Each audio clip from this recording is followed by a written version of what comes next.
वालेकुम class, welcome और welcome back to my YouTube channel educate 48। तो आज हम करने वाले हैं चैप्टर 4 की समरी, इन्वायरमेंट एंड इंटरेक्शन की। ठीक है, इन्वायरमेंट एंड इंटरेक्शन क्या है? इकोसिस्टम के बारे में।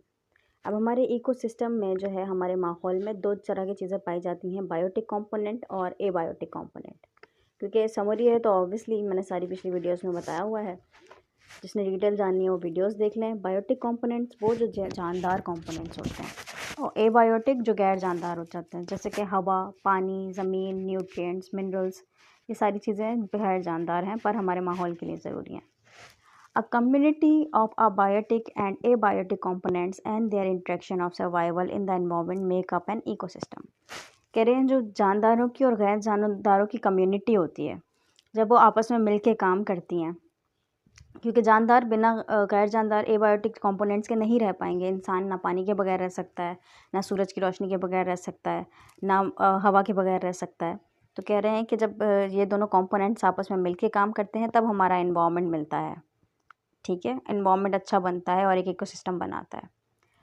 अभी दो चीज़ें बताई गई हैं। The interaction between biotic and abiotic component in ecosystem help in maintaining the balance of the system.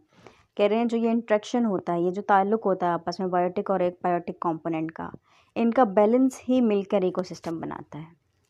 Scarcity and abundance. ठीक है, स्कार्सिटी मतलब कि कमी हो जाना, और या अबंडेंस किसी चीज़ का ज़्यादा हो जाना, एबायोटिक फैक्टर का स्पेशली। दोनों क्या करते हैं, उन दोनों का जो है बायोटिक कंपोनेंट के सर्वाइवल पे असर होता है। जानदारों के लिए दोनों एबायोटिक यानी कि हवा, पानी, सूरज की रोशनी, इन सब चीज़ों का ज़्यादा बढ़ जाना। जैसे कि अगर पौधे की एग्जांपल लें, पौधे को पानी बहुत ज़्यादा ही मिल रहा है तो वो ख़राब हो जाएगा, या बहुत ही कम मिल रहा है तो भी वो ख़राब हो जाएगा।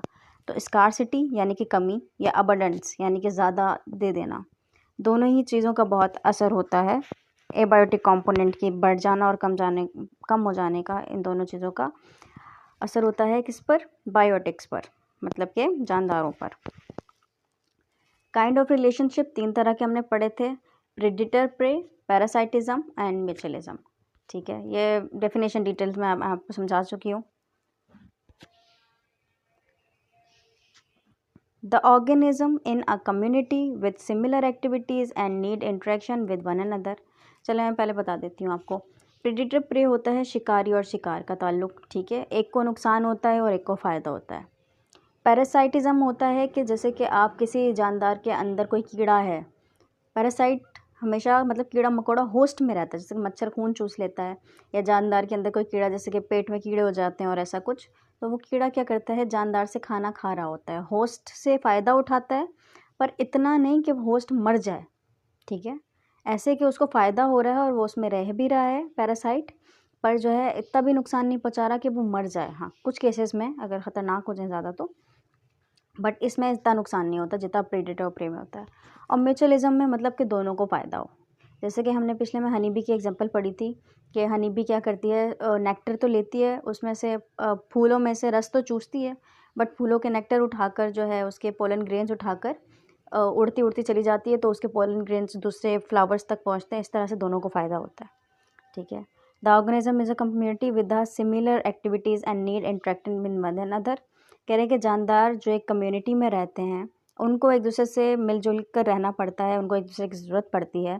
The organisms may be harmed by, benefited from or remain unaffected by these interactions. कह रहे हैं कि ऑर्गेनिजम्स को नुकसान भी पहुंच सकता है, जैसे प्रेडेटर प्रे के केस में हो रहा है, बेनिफिट भी आ सकता है जैसे पैरासाइट के केस में हो रहा है, और दोनों को ना नुकसान और ना फ़ायदा पहुंच सकता है जैसे कि म्यूचुअलिज्म के केस में हो रहा है। ठीक है, अब आ जाती है हमारे पास एक्सरसाइज। इसमें सिर्फ MCQs हैं और बहुत सिंपल है। पहला क्या है, the following is an example of abiotic part of an ecosystem. Abiotic गैर जानदार, कौन सा गैर जानदार होता है? माइक्रोबैक्टीरिया नहीं, बैक्टीरिया जानदार है। फंगस भी जानदार है। मिनरल्स नहीं है जानदार। डिकेइंग प्लांट्स भी। तो मिनरल्स सी जो है इसका जो करेक्ट आंसर है। The following is an example of biotic component of an environment. जानदार कौन से हैं? Bacteria on the surface of a skin, एक स्किन पे अगर बैक्टीरिया है तो वो जानदार है। मिनरल्स इन द सॉइल गैर जानदार हैं। वाटर गैर जानदार है। टेम्परेचर ऑफ योर पॉन्ड, आपका टेम्परेचर भी एबायोटिक यानी कि गैर जानदारों में आ जाता है। Third, tapeworm that live inside an organism and feed on a nutrients food organism eat. For example हमने बताया था, मैंने अभी बताया कि वर्म किसका एग्जांपल था, वर्म पैरासाइटिज्म का था। तो म्यूचुअलिज्म भी नहीं है इसका, प्रेडिटर प्रे सी भी नहीं है, डी कार्निवोर्स भी नहीं है, बी है इसका आंसर सही पैरासाइटिज्म। ठीक है, क्योंकि क्लियर डेफिनेशन लिखी हुई है इनमें। चौथा क्या कह रहे हैं हमें, organism in an ecosystem can be classified as producers और कंज्यूमर्स। आपको पता है कि प्रोड्यूसर और कंज्यूमर कहलाते हैं, पढ़ चुके हैं। प्रोड्यूसर पौधे वगैरह जो होते हैं, कंज्यूमर उन्हें खाने वाले। The producer provide food for the consumer, पौधे वगैरह प्रोड्यूसर्स कंज्यूमर के लिए खाना बनाते हैं। Name the organism that consume both producer and the consumer. ऐसे जानदार का बताएं जो कि दोनों को खा जाता है, प्रोड्यूसर को भी खा जाता है और प्रोड्यूसर यानी कि पौधे खाने वालों को भी खा जाता है। तो मैंने बताया था, हमने डेफिनेशन पढ़ी है इसी चैप्टर की फर्स्ट वीडियोस में। हर्बीवोर्स कौन होते हैं, घास फूस खाने वाले। कॉर्निवोर्स कौन होते हैं, ऑमनीवोर्स कौन होते हैं, जो घास फूस और गोश्त वगैरह दोनों खाएं। कार्निवोर्स कौन होते हैं, जो सिर्फ गोश्त खाएं, जैसे कि शेर। ठीक है, हर्बीवोर्स जो सिर्फ पत्ता खाए और वो घास खाए, कार्निवोर्स जो सिर्फ वो खाए गोश्त। प्रे कौन होते हैं, प्रे शिकार को कहते हैं।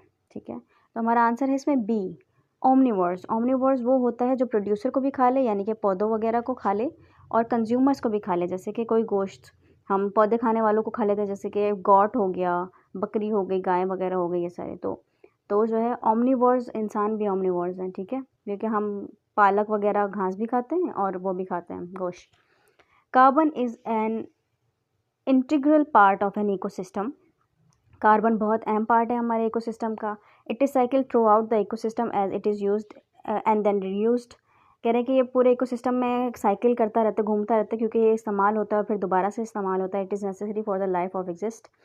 ज़िंदगी के लिए ये ज़रूरी है, जानदारों के लिए। Name the process in which plant uses carbon dioxide. ऐसा कौन सा प्रोसेस है जिसमें पौधे जो है कार्बन डाइऑक्साइड का इस्तेमाल करते हैं। हमने पढ़ा था, सेकंड चैप्टर है मेरे ख्याल से ये, फोटोसाइंथेसिस। ठीक है, सूरज की रोशनी की मदद से खाना बनाना, पौधे ये इस्तेमाल करते हैं। ठीक है, कार्बन डाइऑक्साइड का इस्तेमाल करते हैं और फोटोसिंथेसिस करते हैं। आगे है हमारे पास sixth option, photosynthesis is a chemical reaction that occur in the levels of plant. Photosynthesis ऐसा रिएक्शन है जो कि पौधों के पत्तों में होता है। But it is required a special gas, उसे एक गैस की ज़रूरत पड़ती है। ठीक है, जो कि एबायोटिक कंपोनेंट है। जाहिर सी बात है गैस जानदार तो नहीं है। कौन सी गैस की ज़रूरत पड़ती है, कार्बन डाइऑक्साइड की पड़ती है, क्लोरोफिल की पड़ती है, सनलाइट की पड़ती है, सन एनर्जी की पड़ती है, या ऑक्सीजन की पड़ती है। तो इसमें हमारा करेक्ट आंसर है कार्बन डाइऑक्साइड। ठीक है, अब ये जो आपको बॉक्स बनाया हुआ है इसमें क्या बता रहे हैं आपको, ये सिंपल है, ये इंपॉर्टेंट भी नहीं है। खैर, वही dependent on a fuel component for an transport. कह रहे हैं कि हम ट्रांसपोर्ट के लिए, एक जगह से दूसरी जगह जाने के लिए, ट्रांसपोर्टेशन के लिए किसी फ्यूल वाली गाड़ी का इस्तेमाल करते हैं। ठीक है, कोई भी तरीका हो ट्रांसपोर्टेशन का, हमारे माहौल में क्या होता है, वेस्ट पैदा होता है। और क्या करते हैं ये, अब ये चार्ट पढ़ती हूँ मैं डायरेक्ट। कह रहे हैं कि ट्रांसपोर्ट है, ये 3 एग्जांपल लिए हमें इन्होंने।